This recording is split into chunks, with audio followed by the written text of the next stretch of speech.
Сегодня День гражданской авиации. С праздничной датой авиаторов поздравил глава Коми. Только за прошлый год региональный авиаперевозчик перевез 31 тысячу пассажиров. Вот уже много лет бескрайнее небо бороздит сыктывкарец Юрий Юрьевич Сех. Летное дело передалось мужчине по наследству. Воздушными судами республики управляет и его отец. О династии летчиков расскажет Евгения Клаткевич.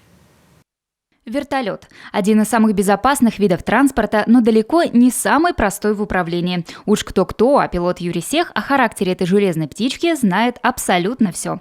Вот уже почти 20 лет мужчина управляет вертолетом Ми-8. 7,5 тысяч часов безаварийного полета в республике Коми, на северо-востоке и юге России, а также за границей. Но обо всем по порядку. Первое мое образование, я учился в Бугурусланском летном училище Петра Федоровича Яромасова. Получал первое свое образование на самолете Ан-2.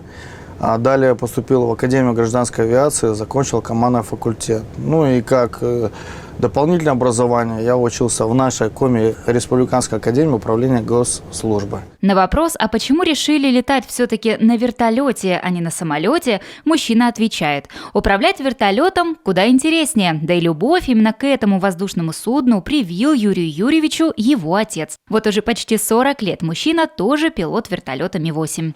Мой отец, он своим личным примером показывал, насколько это интересная профессия. Он показывал мне фотографии, рассказывал, куда он выполняет полеты, после чего я, соответственно, внимательно его слушал и готовил себя стать пилотом.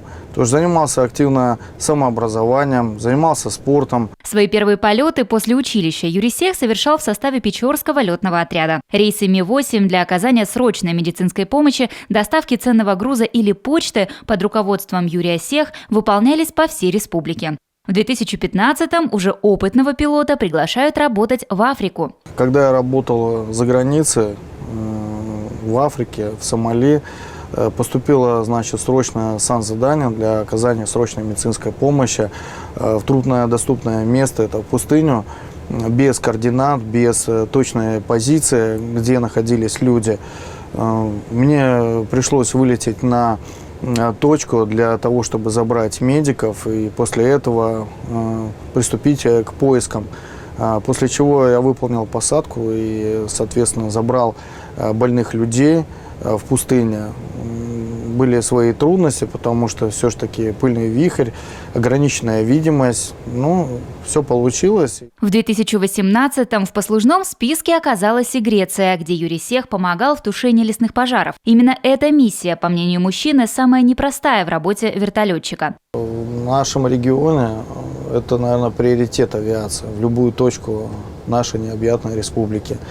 И надо это развивать. Почему? Потому что любая промышленность, будь то нефтяная, газовая, необходимо людей доставлять, груза, это все можно делать на вертолете. Быть вертолетчиком значит всегда придерживаться строгой дисциплины. Спать не менее 8 часов в сутки, заниматься спортом, поддерживать эмоциональную выдержку и концентрацию, оставлять все семейные заботы и переживания дома. Работать в таких условиях, по словам Юрия Сех, непросто.